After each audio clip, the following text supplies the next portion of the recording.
All right. So this is largely in response to the ongoing threats and enactments of genocide and the global resurgence of things like antisemitism, homophobia, transphobia, the attacks on reproductive choice and health, and so on, because that's the era that we are living in, apparently. A number of important steps must be taken to combat prejudice and hatred and bad ideas. A real solution would not include affirming any group of people as a chosen people in a chosen land and slavishly reaffirming traditional practices and beliefs.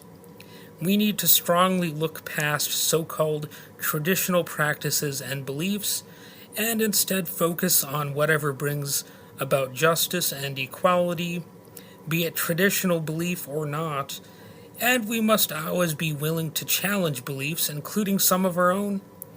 And that's not always going to be, 100% possible to challenge even unjust or illegitimate ideas, but it can happen more often than one might think.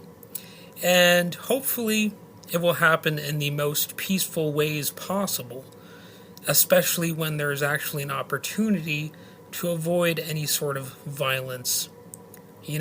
Thankfully, we are in a position where we can learn from the mistakes of the past, and that is obviously a big part of what history is there for. We can learn from it.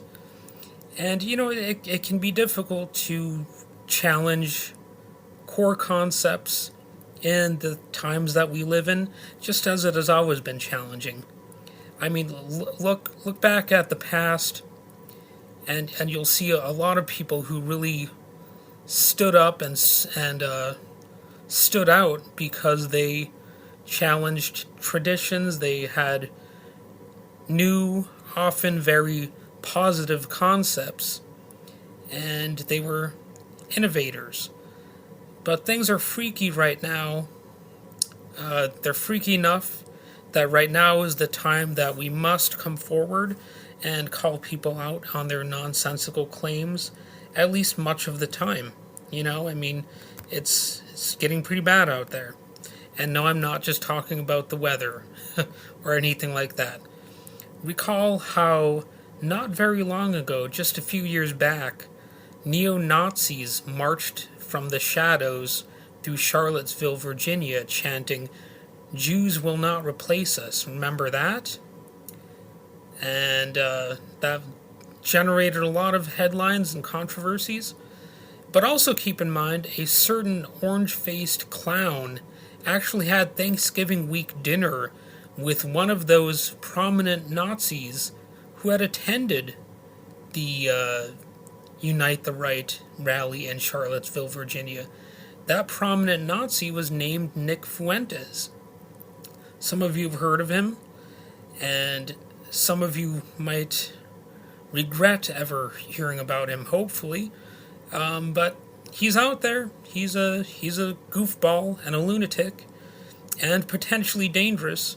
I know he looks like just a dork who's broadcasting terrible ideas from some basement lair somewhere, but he had the president's ear, and that little Thanksgiving week meeting, it should have really just ruined the Orange One's presidential campaign, but somehow it didn't, because that's just how much we are flirting with fascism and Nazism. So these times they're something else. The efforts at challenging hateful beliefs have not been without controversy, and anyone who challenges traditions will be targeted with campaigns of lies. In fact, that is, of course, how fascism spreads. It's practically all built on lies, or at best, half-truths.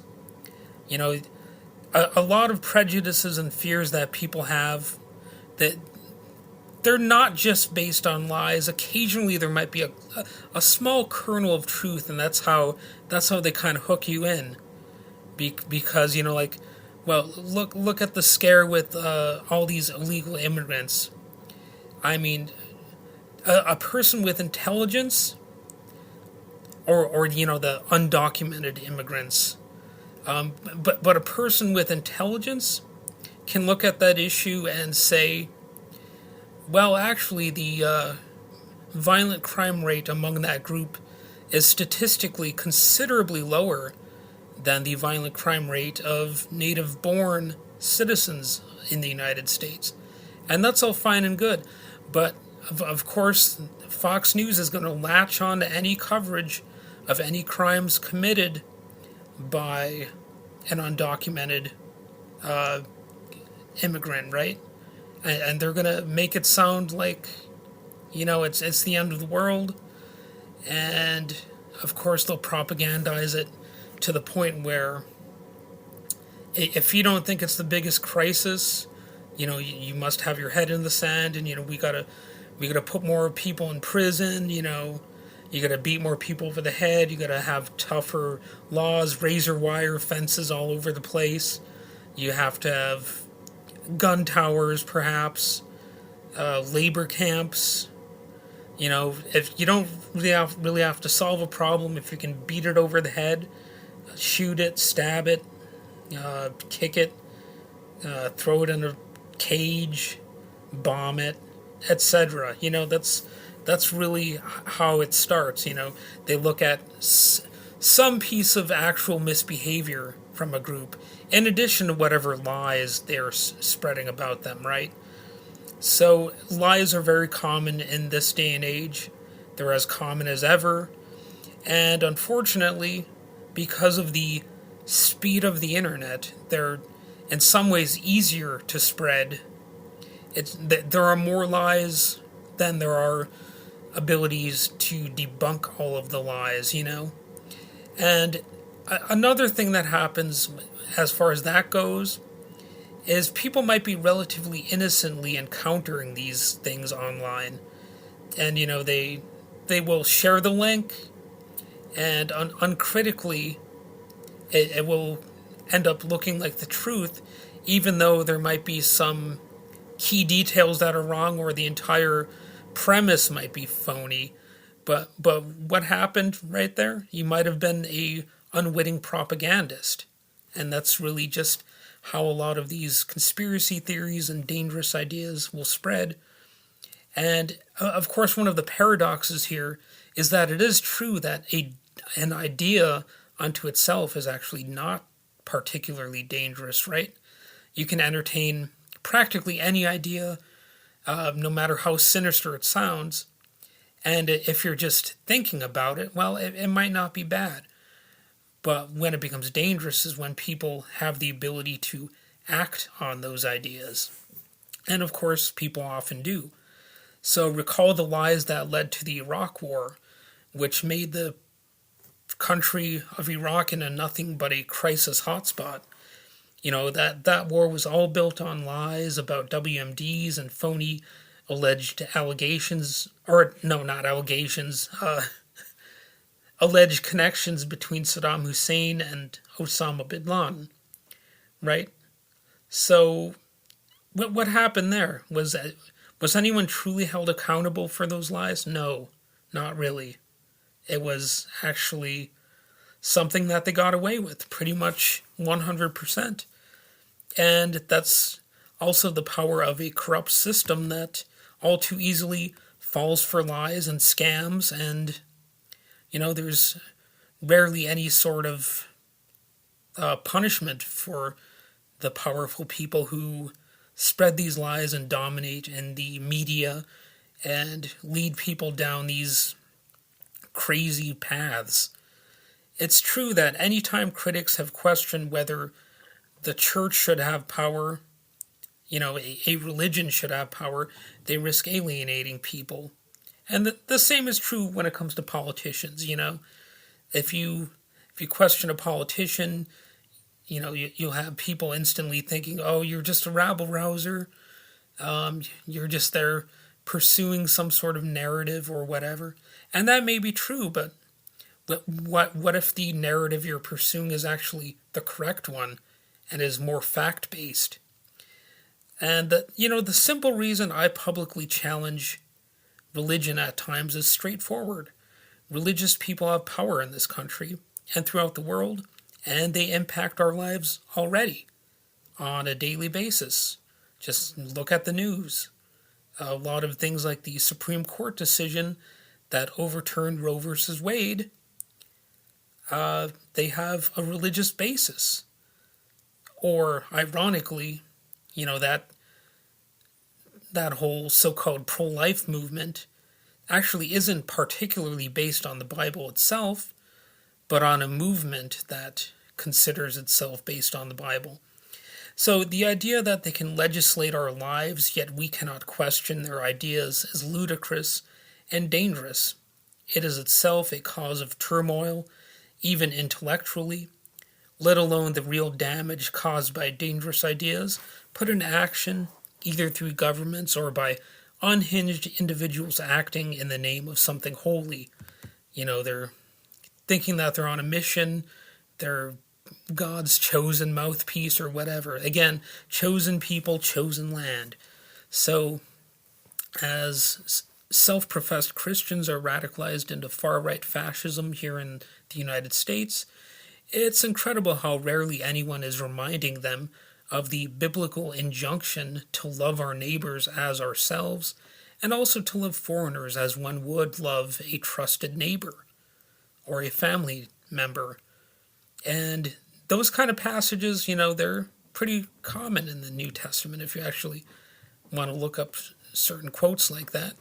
A lot of them come from the J-Man himself, Jesus.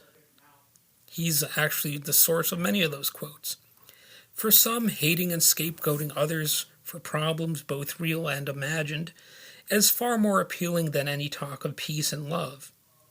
It's like you're tempted to join the dark side, so to speak. Paranoia and the apocalypse or end times and demons, witches, satanic groups, etc. That they're exciting ideas. That they're a little bit more exciting than, tra-la-la-la-la, we're off into the sunset,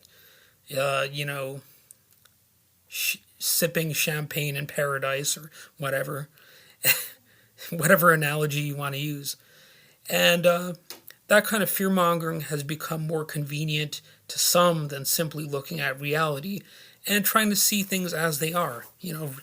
Reality is a little more complex than those sorts of things at times, But if you see yourself as a chosen people, living on a chosen land, well, then you feel justified in demonizing other groups and creating all sorts of myths that will permeate your culture and embolden certain injustices that will be practically inevitable in whatever type of society you're trying to create as the perfect embodiment of good versus the evil outsiders, right?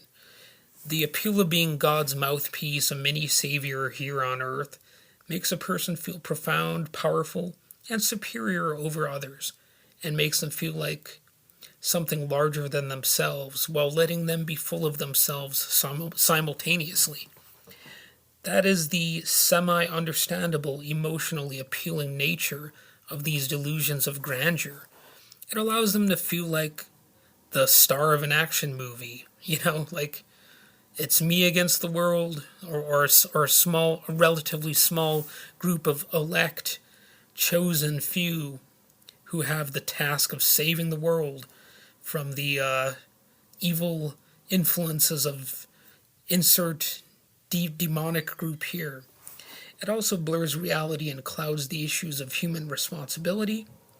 It's not our actions and our judgments. It must be God's, right? Or the devil's or demons or things like that. We got issues and possible solutions mixed up by mixing up human and divine responsibility for historic events such as the Holocaust, and various other genocides, or the persecution of any other group. And hey, let's add the persecution of atheists here while we're at it, as they are seemingly seldom mentioned among history's victims. Fundamentalist cultures of practically any variety are low hanging fruit for any sort of Hitler-esque figure who wants to exploit those ideas and those people.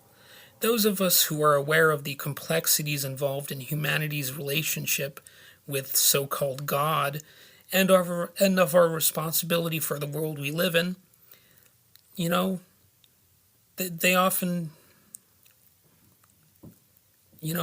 felt an urge to explain, justify again the church's positions on things. However, at the end of the day, shouldn't salvation look a little better and more hopeful than a vast prison that's set on fire? That's really the ultimate question, I think, that we face.